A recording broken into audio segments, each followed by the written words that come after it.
Ok, buenas tardes. Pues vamos a comentar hoy con una entrevista a Juan Ramón Rayo, que como todos conocéis es uno de los economistas que está a la orden del día y un poco vamos a hablar de impuestos, de cómo funciona TaxDown, de qué significa eso para el ciudadano de a pie, ¿verdad?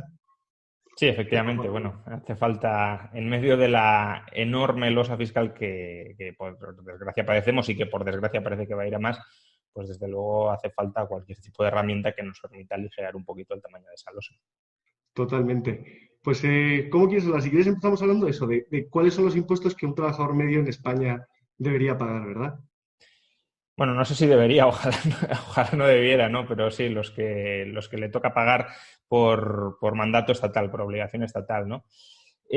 Claro, es que mucha gente piensa que el trabajador medio apenas paga, si es que paga, el IRPF y poco más, ¿no? Y nos encontramos a muchas personas que creen que, bueno, pues que si están cobrando un salario de 20.000, 21.000 euros, que estaría un poquito por debajo de la media, pero bueno, se aproximaría a la media, que prácticamente no pagan impuestos y que todos los impuestos de España los pagan los muy ricos y que ellos pues son beneficiarios netos del sistema.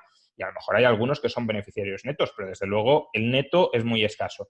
Pensamos que un trabajador medio con un salario de 22.000, 23.000 euros está fácilmente pagando al año en impuestos más de 10.000 euros. Por tanto, estamos hablando de un monto fiscal enorme. ¿De dónde vienen esos impuestos? Pues del IRPF, del IVA, de los impuestos especiales y de las cotizaciones sociales. Si estimamos todos esos impuestos, para, ya digo, un trabajador medio, fácilmente nos vamos por encima de los 10.000 que alternativamente, si no pagara esos impuestos, estarían en sus bolsillos y podría decidir muchas de las cuestiones que hoy decide el Estado en su nombre. Y por eso, claro, habida cuenta de la magnitud de la carga fiscal, pues qué menos que intentar optimizarla y que intentar reducirla.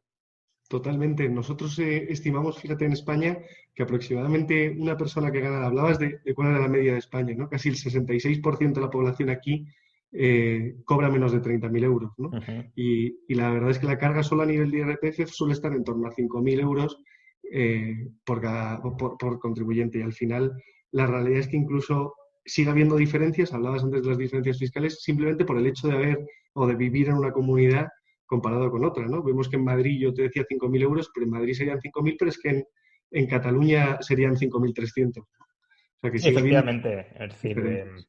la descentralización fiscal española, pues hombre, ha tenido desde luego el lado bueno de que algunas autonomías algo más responsables, diligentes o comprensivas con los contribuyentes, pues han permitido aligerar un poco la carga fiscal, pero bueno, también al mismo tiempo ha introducido mucha dispersión y complejidad normativa en el impuesto, ¿no? Básicamente, si trasladas de una comunidad a otra, el tipo de impuesto, en este caso de IRPF, que tienes encima de ti, pues cambia de manera muy sustancial. Totalmente. Y por continuar, ¿no? Hablando de ese ahorro de estos contribuyentes, ¿cómo crees cómo se graba el ahorro aquí en España y cómo crees que se debería hacer, ¿no? ¿Cuál es la manera correcta de hacerlo? Bueno, España es uno de los países que trata de peor manera el ahorro, que trata de una manera más horrible el ahorro.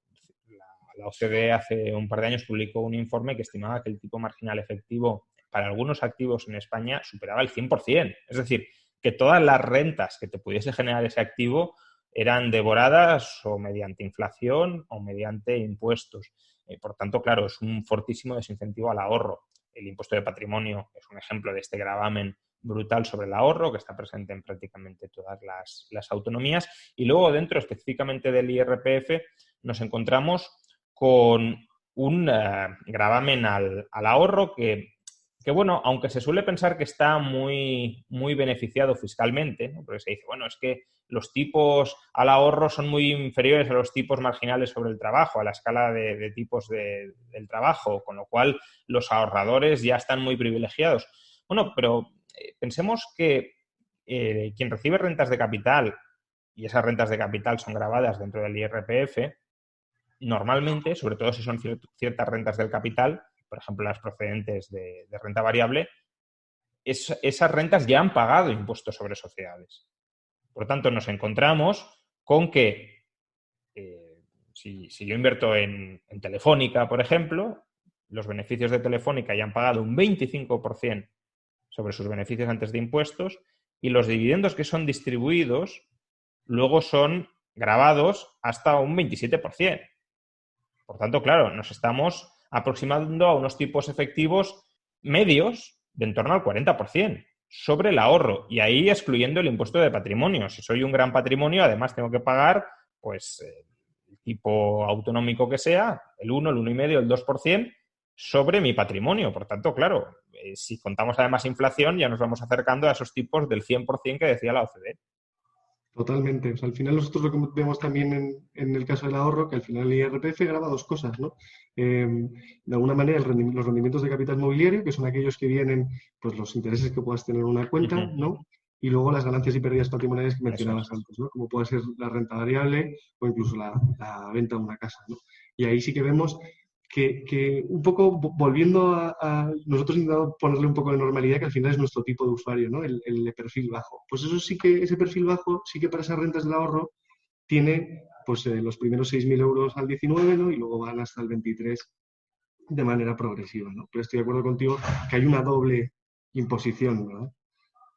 Sí, sí, sí. Bueno, doble o triple, ¿no? Porque tienes la imposición de impuestos sobre Bueno, pero sociedades. patrimonio no es exactamente el tipo de cliente que nosotros tratamos No, claro, claro, para y que vosotros vemos no, menos, pero sí, claro, por pero digo, en supuesto. general, claro, para quien tiene un patrimonio elevado es una triple imposición, o puede llegar a ser una triple imposición, Totalmente. solo por el ahorro, porque además, claro, si dices, vale, pero es que mi ahorro procede de mis rentas, muchas de las cuales no son tampoco rentas del ahorro, sino que son rentas salariales que yo invierto, y esas rentas salariales ya han estado sometidas a un impuesto.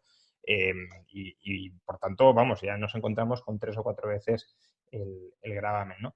Entonces, sí, el ahorro está muy perseguido y muy desincentivado, y eso además, y ya yendo más al perfil a lo mejor de clientes que puedan utilizar vuestra aplicación, claro, muchas veces hablamos de la desigualdad de riqueza, de la desigualdad patrimonial, pero claro, si los pequeños ahorradores son machacados fiscalmente y no pueden reinvertir y capitalizar sus rentas del ahorro, pues esa desigualdad patrimonial tenderá a ensancharse, sobre todo porque las grandes rentas, aunque también tienen una carga fiscal muy considerable, tienen mayor facilidad de movilidad geográfica. Por tanto, si en España me graban mucho, me voy y me capitalizo en otra parte, o en todo caso tienen herramientas, tienen instrumentos en forma de asesoría fiscal que les permiten protegerse en mucha mayor medida frente a la voracidad tributaria. Aparte que en general también tienen, sobre todo si tienen grandes patrimonios no heredados,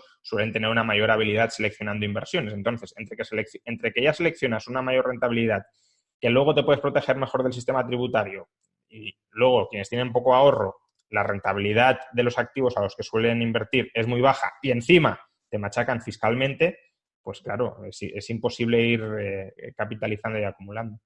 Totalmente.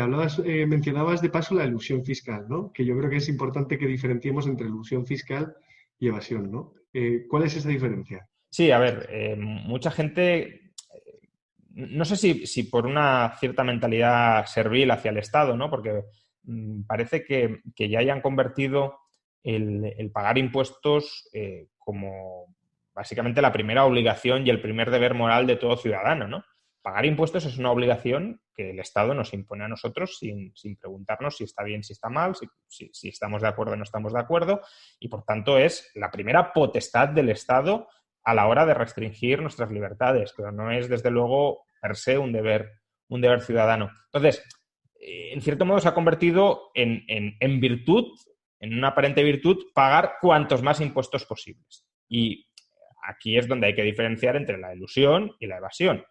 La evasión fiscal significa ir en contra de los mandatos legales del Estado, es saltarte la ley para defraudar. Hay gente que considera que es lícita y que es moral, pero bueno, es otro debate, ¿no? Es un debate más de tipo ético. Ahora, la elusión fiscal significa hay una ley en vigor y esa ley permite, dentro de esa ley, optimizar la carga fiscal a la que te enfrentas, ¿no? Esa ley introduce determinadas exenciones, bonificaciones, que te permiten rebajar la carga fiscal que recae sobre ti. Y por tanto, si el propio Estado te dice que es legal que pagues menos impuestos, tiene todo el sentido del mundo que el ciudadano intente pagar menos impuestos, y no hay que ver esto como nada parecido a estar defraudando ni nada similar. Es decir, estás actuando, y estás incluso actuando dentro de los confines que el Estado te marca y que el Estado te permite.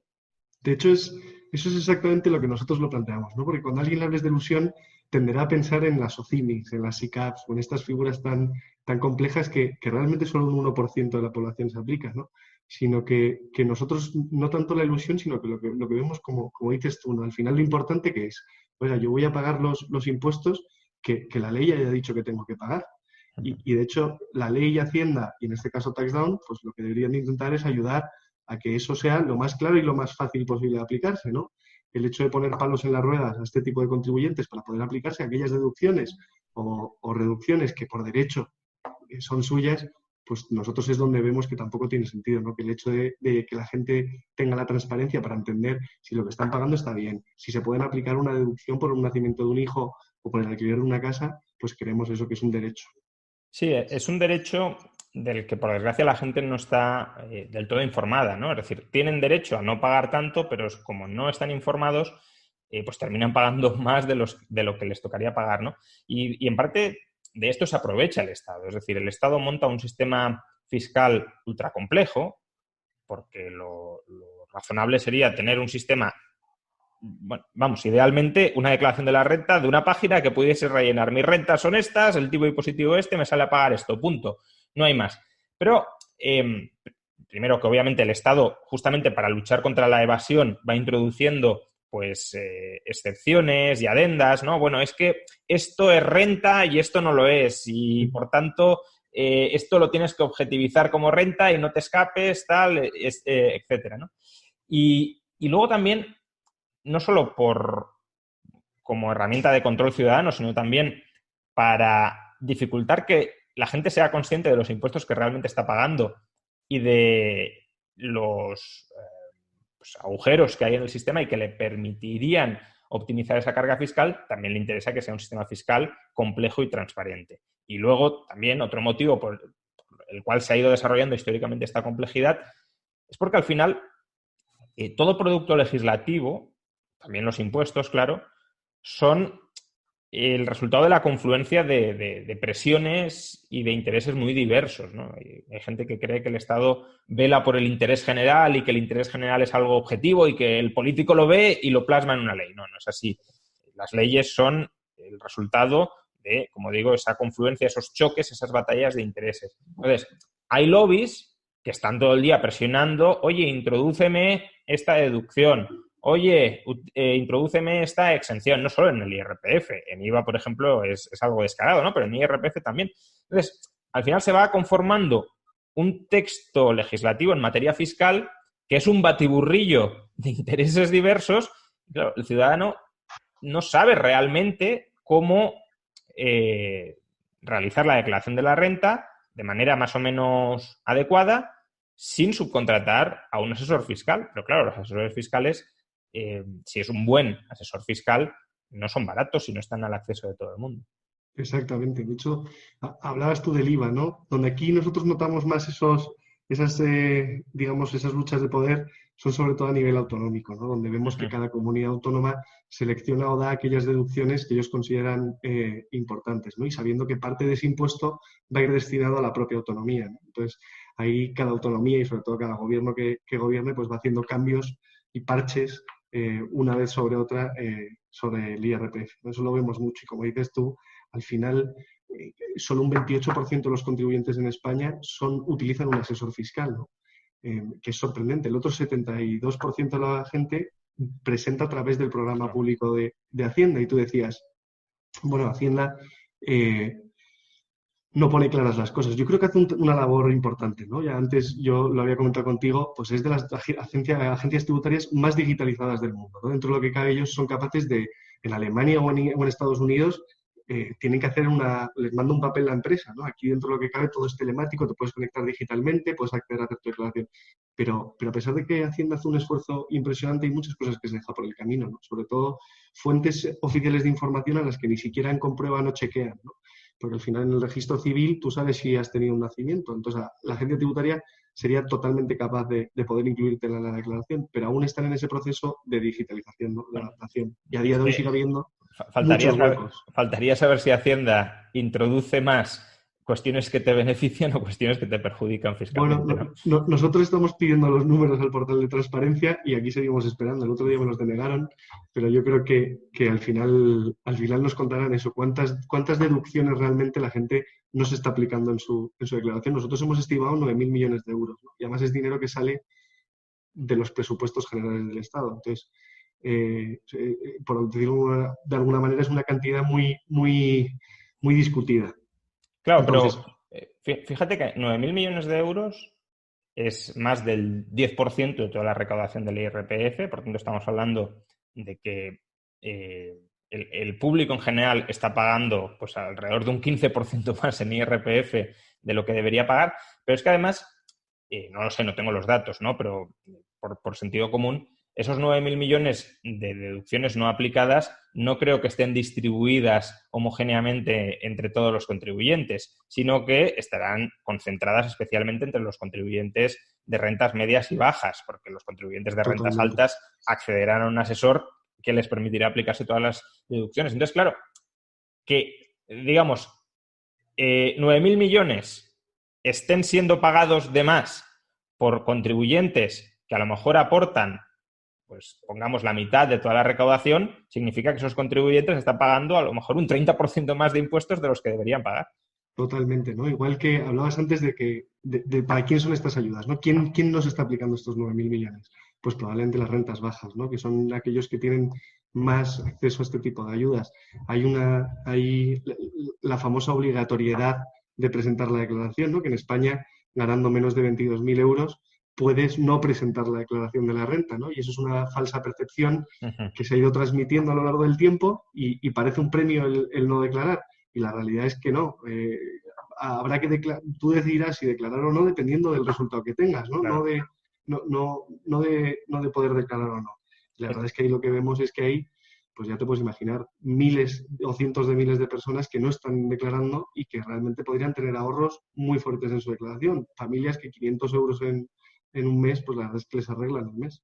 Es que, como dices, existe la falsísima percepción de que no declarar es lo mismo que no pagar IRPF, ¿no? Eso es, Olvidándonos totalmente. de todas ¿Qué las estás pagando? retenciones que Exacto. mes a mes ya le han adelantado al Estado, ¿no? Incluso, o la falsa percepción de que si te devuelven es que no Es que solo no está pagas, bien. sino que tienes un impuesto negativo, ¿no? Cuando es que has pagado más de lo que te Eso tocaría es, pagar. que Hacienda se ha financiado a tu costa, ¿no? Exacto, se ha Llamémoslo así. financiado a tu costa sin pagarte intereses. Pero, claro, mucha gente yo entiendo, bueno, si no tengo la obligación de declarar, no declaro. Y al Estado le viene muy bien que no declare, porque te ha ido quitando mes a mes más de lo que tendrías que pagar y así se ahorra devolverte incluso ese exceso al no declarar. Pero claro, Totalmente. para que una persona se lance a declarar, como decías, tiene que saber cuál va a ser el saldo de la declaración, si va a ser a su favor o a favor de Hacienda. Si es a favor de Hacienda, evidentemente le interesa no declarar. Pero claro, para poder calcular el saldo a su favor, tiene que saber cómo confeccionar la declaración y confeccionarla bien, porque si la confeccionas mal, probablemente te parezca que sale el saldo a favor de Hacienda. Y para eso, de nuevo, volvemos a lo mismo. Volvemos a la industria de la asesoría fiscal, que es una industria que nace al calor de la complejidad del sistema tributario. Como el sistema tributario es tan complejo, los Totalmente. ciudadanos que tengan que pagar muchos impuestos y a los que les compense, por tanto, hacer frente a un gasto extraordinario como es el gasto de asesoría fiscal, se lanzan a participar o a contratar asesores fiscales para optimizarles la carga fiscal. Pero eso, por cuestiones de economía de escala, no está disponible para ciudadanos de rentas bajas, ¿no? Porque, claro, si me voy a ahorrar 500 euros y el asesor fiscal me cuesta 1.000, pues con buena asesor, claro, no, no el que rellena sin más la declaración. Pues claro, no me compensa.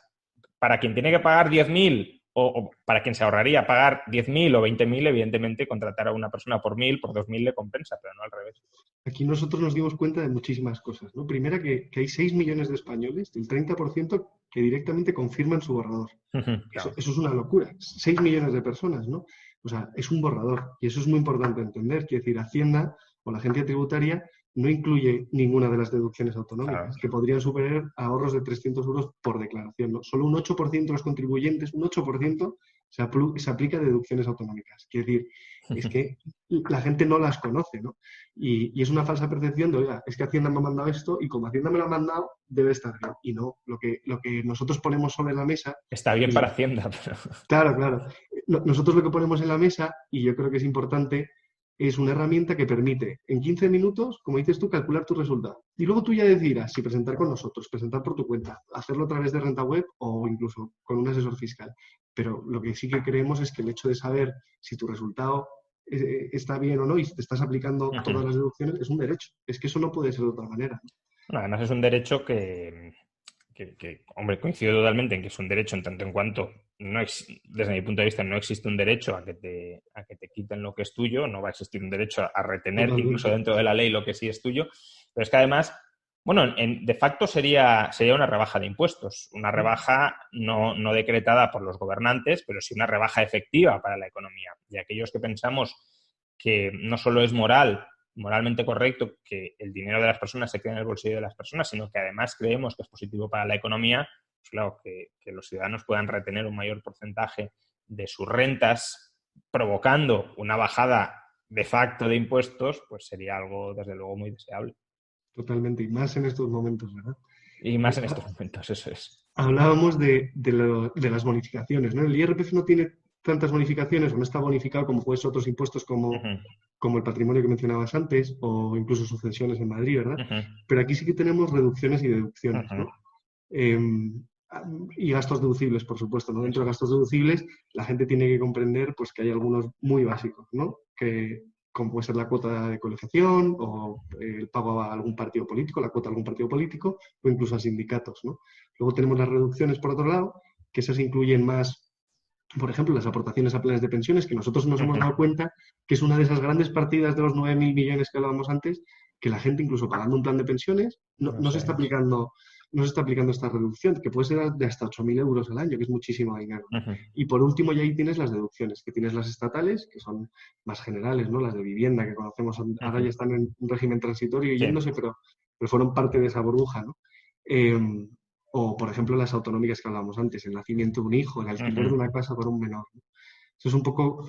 ¿Cómo ves el tema de las modificaciones en el IRPF? Hablabas antes de la complejidad de las comunidades, ¿no? De las diferencias. O sea, a ver, a mí que haya diversidad de ordenamientos fiscales es algo que me encanta porque permite que los territorios se desmarquen, permite que no haya una voz única y normalmente cuando se cartelizan empresas o se cartelizan administraciones, lo que tenemos es comportamientos monopolísticos, es decir, menor calidad o cantidad de un servicio y mayor precio. En este caso, pues peores servicios públicos e impuestos más altos.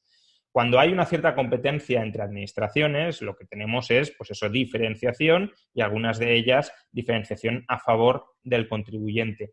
Y eso, obviamente, me encanta. A mí Suiza, por ejemplo, es un país que me gusta por muchísimos motivos, entre ellos la descentralización hasta el nivel del cantón o del municipio, ¿no? El impuesto de patrimonio que mencionábamos antes en Suiza es un impuesto en parte cantonal y en parte municipal, es decir, ya ni siquiera autonómico, sino que va a nivel municipio, ¿no? Pero obviamente tiene una desventaja que está relacionada con lo que estábamos hablando, que es la falta de estandarización, ¿no? Cuanta más diversidad normativa existe, más difícil es poder comprender la totalidad del sistema tributario. Si yo estoy residiendo un tiempo en Valencia y luego me mudo a Madrid, todo el conocimiento que he adquirido sobre el IRPF de Valencia no me sirve para el de Madrid, por ejemplo, ¿no? Y quien dice IRPF dice sociedades, ¿no? Imaginemos una empresa que está invertida en varios, no en España, porque en España sociedades es único, pero en varios estados distintos. Pues claro, tiene que conocer normativas de sociedades muy diferentes. Y claro, la estandarización facilita pues, el conocimiento y la transmisión de conocimiento y facilita el crecimiento y la adquisición de economías de escala. Pero bueno, yo creo que poniendo en una balanza las ventajas en forma de sistema no cartelizado y por tanto de competencia tributaria frente a la complejidad de la estandarización, creo que es mejor o que me decanto más por la descentralización, sobre todo si van surgiendo herramientas como la vuestra, que de alguna manera permiten enfrentarse de una manera económicamente asequible a esa complejidad de Gratis, objetivos. gratis. Claro, si al final nosotros lo que intentamos es justo eso, nivelar el terreno, ¿no? Oye, ¿por qué esto tiene que ser solo para unos pocos que entienden de impuestos, ¿no? Como decías tú, yo uno de los números que siempre me ha sorprendido es cómo no sabes cuánto has pagado de impuestos al año. O sea, deberías una cantidad que te apareciese Sí, y en tanto. grande, oiga, usted ha pagado tantos, ¿no? Y es un porcentaje tanto sobre tus ingresos. Pues es algo que es complicado incluso de calcular, ¿no? Pues eso no debería ser así. Es complicado de calcular, bueno, o sea, económicamente es muy difícil porque, claro, también hay que tener en cuenta que una cosa es lo que pagas y otra la reacción que ha tenido el sistema frente a lo que pagas, ¿no? Ahí haría falta un modelo de equilibrio general complejísimo, pero bueno, ni siquiera, como dices, la cantidad que legalmente podemos determinar que te corresponde pagar ni siquiera es fácil de No, conocer. no. Lo ideal, y esto es una propuesta que algunos hemos hecho desde hace muchísimo tiempo, es que el Estado, o al menos cada administración, te enviara todos los años a casa una carta. Usted ha pagado, o se estima que aproximadamente ha pagado tantos impuestos por esto y por aquello. Y además, si quieren hacer propaganda política, que digan, y sus impuestos han ido a parar aquí, vale. Pero al menos que sepamos cuántos impuestos hemos pagado. Lo que pasa es que probablemente, si algunos se enteraran de los impuestos que realmente pagan, habría un conato de revolución en este país. Totalmente, totalmente. Pero bueno, vamos en camino, ¿eh? Dentro de que hay, cada vez la agencia tributaria nos deja ver más dónde gastamos, ¿no? Pero nos lo da un poco con cuentagotas. A ver si eso, yo sí que me encantaría que se acelerase, ¿no? El hecho, al final tú piensas que casi toda la información que nosotros acabamos completando en la herramienta es información que Hacienda podría llegar a ella, ¿no? Es verdad que poco a poco cada vez va completando más cosas, como hablábamos antes. De hecho, los planes de pensiones casi todos ya vienen incluidos, ¿no? Pero sigue habiendo un montón, hablamos antes del registro civil, o sea, no puede ser que tú tengas que poner a tu hijo en la agencia tributaria, cuando ellos es una información que deberían de tener, ¿no? Y que debería ser común. Pero bueno, también se está trabajando en ello. Yo creo que para mí el día de mañana ojalá no se necesite un tax down, ¿no? No se necesite, y que al final, como dices tú, la agencia tributaria te mandase todos los años tu papel y te dices, oiga, optimizando al máximo sus ingresos en base a sus impuestos, usted esto es lo que tiene que pagar, ¿no? Ya, lo que pasa es que yo creo que, Que salvo nos que queda haya un pozo. una presión ciudadana muy intensa en ese sentido, y aquí también herramientas como la vuestra pueden contribuir a ello, ¿no? Porque claro, si uno tiene una fe ciega e irracional en Hacienda y luego descubre que, en cierto modo, le ha estado engañando durante años, pues a lo mejor también la presión ciudadana para que se cambien las prácticas de la agencia tributaria y para que sean más estrictos a la hora no de rellenar el borrador en interés de parte, que es lo que en gran medida sucede hoy, sino en favor del contribuyente, que es lo que debería suceder. Pues también si hay esa presión ciudadana para que cambien las leyes, los protocolos y las personas que están en los diversos organismos, pues también se puede acelerar.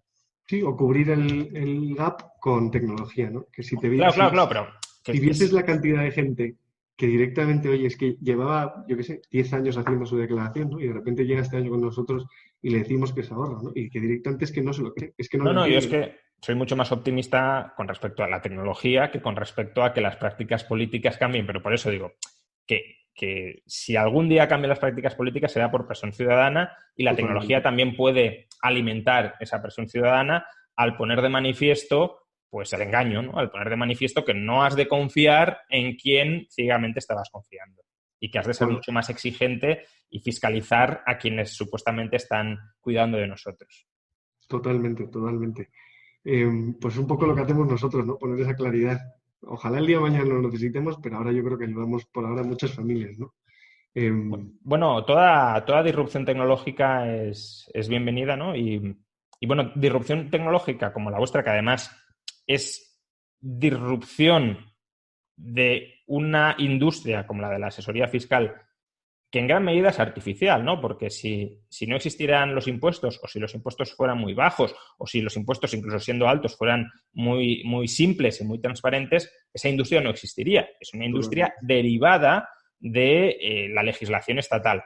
Entonces, que aparezcan nuevas herramientas tecnológicas como la vuestra, o al final cualquier otra que pueda surgir, que le peguen un puñetazo no solo a esa industria, sino en última instancia a la complejidad legislativa que la ha alumbrado y que nos complica tantísimo la vida a los ciudadanos, creo que es doblemente bien recibido. Es decir, siempre es bueno que haya disrupción tecnológica, pero cuando es disrupción tecnológica para debilitar al Estado y a las industrias que beben de los privilegios o de las regulaciones estatales, pues yo creo que es doblemente bienvenida. Eso es, a poner un poco de claridad, que yo creo que se necesita. Te cuento un poco cómo funciona la herramienta, que yo creo que es fácil y que tiene todo el sentido, ¿no? Porque al final lo que hemos puesto es mucho thinking. Hablábamos antes de la información que Hacienda controla. Fíjate que si comparas Estados Unidos o Alemania con España, aquí dentro de lo que cabe, la agencia tributaria ya tiene casi 2.500 puntos de referencia, desde las acciones donde inviertes hasta, hablábamos antes de los planes de pensiones, hijos o familiares incluso que cuides en casa, pues toda esa información ya la tiene, ¿no? ¿Cómo facilitamos nosotros el proceso? Pues cogemos toda esa información, completamos la declaración por ti, ¿no? De alguna manera hacemos ese borrador, pero con detalle y haciéndolo bien y poniéndole cariño. Y una vez que terminamos ese proceso, ahí sí que tenemos un algoritmo que lo que se dedica, que se llama Rita, que lo que se dedica es, oye, ¿qué gaps de información necesito para completar la declaración de Juan Ramón? ¿No? Y en base a eso, pues a Juan Ramón le hace las preguntas específicas que le tocarían a Juan Ramón, que al final yo creo que eso está en parte de la magia, porque no se trata de rellenar un formulario, porque tampoco es cuestión de perder el tiempo, ¿no? Sino de que contestes las preguntas que en tu caso concreto deberían aplicarte. Y luego, para ser transparentes, porque creemos, como hablábamos antes, ¿no? que la gente debería tener este derecho, lo que hacemos es comparar contra el borrador de Hacienda. Y si te ahorramos más de 35 euros, te cobramos una tarifa fija de 35, pero si no, es totalmente gratuito. Y al final, la verdad es que el tipo de cliente que nosotros nos encontramos es que es gente que realmente nunca ha tenido una ayuda, como hablabas tú, nunca ha tenido una ayuda fiscal o un experto que realmente le dijese qué está pasando con su dinero, ¿no? ¿Por qué paga los impuestos que paga? Si le están reteniendo bien. Que es algo muy obvio para ciertas personas, pero para otras es un desconocido, ¿no? Totalmente. Y además algo que les da cierto pánico, porque algo de lo que no hemos hablado es, por supuesto, si todo va bien, fenomenal, pero como vaya mal, te van a perseguir, ¿no? Y ese miedo que tiene la gente a esa reacción de Hacienda a hacer algo distinto, ¿no? Por eso esos 6 millones que confirman el borrador, porque oiga, si lo dice Hacienda, Claro. será que está bien, ¿no?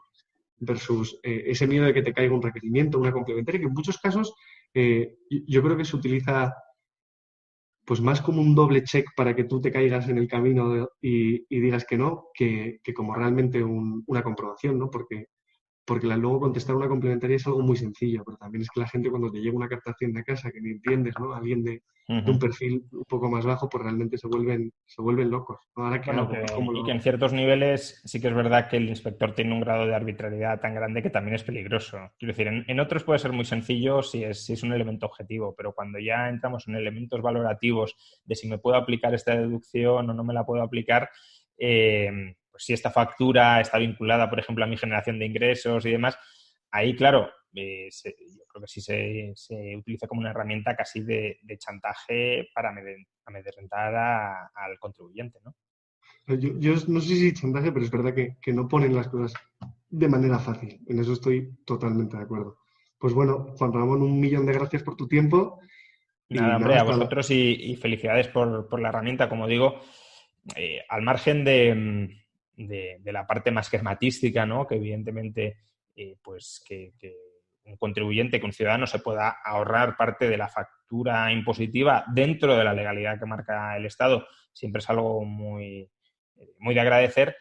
Creo que además este tipo de tecnologías, de disrupciones tecnológicas que decía antes, que de alguna manera van erosionando las bases del control estatal sobre la ciudadanía, obviamente a muy pequeña escala, ¿no? Y no únicamente esto, sino muchas otras que permiten, en cierto modo, desvincularse o desvincularse parcialmente o no estar tan adherido como te imponen al Estado, pues desde un punto de vista liberal también es de nuevo muy de agradecer porque libera a la gente del yugo estatal y por tanto, pues bueno, todos yo los esto, emprendedores en este tipo de tecnologías, adelante. a mí me encanta decirlo mucho, pero ahorramos a 3 de cada 10 500 euros de medias. Es un dineral, ¿no? 3 de cada 10. El 30% de la gente que realmente revisa su borrador, ¿no? O sea, imagínate pues esos 9.000 millones de los que hablábamos. Sí, claro. Sí. Pues Sí, no, sí, es que el cálculo, vamos, estamos hablando de 9.000 sobre unos ingresos en torno a 70.000. Por lo tanto, estamos hablando de en torno al 15%, pero que el 15% que no está concentrado, o sea, no está distribuido uniformemente entre todos los contribuyentes, sino concentrado en un tramo de rentas medias bajas de la población y, por tanto, de media, entre esos ciudadanos estaremos hablando de un 25, 30, 35% de impuestos que están pagando y que no deberían pagar. Totalmente, totalmente. Pues 1.000.000 de gracias por tu tiempo, Nada, Manuel. muchas gracias a vosotros por la conversación y también por vuestro trabajo, claro. Gracias, seguimos. Hasta luego. Hasta luego.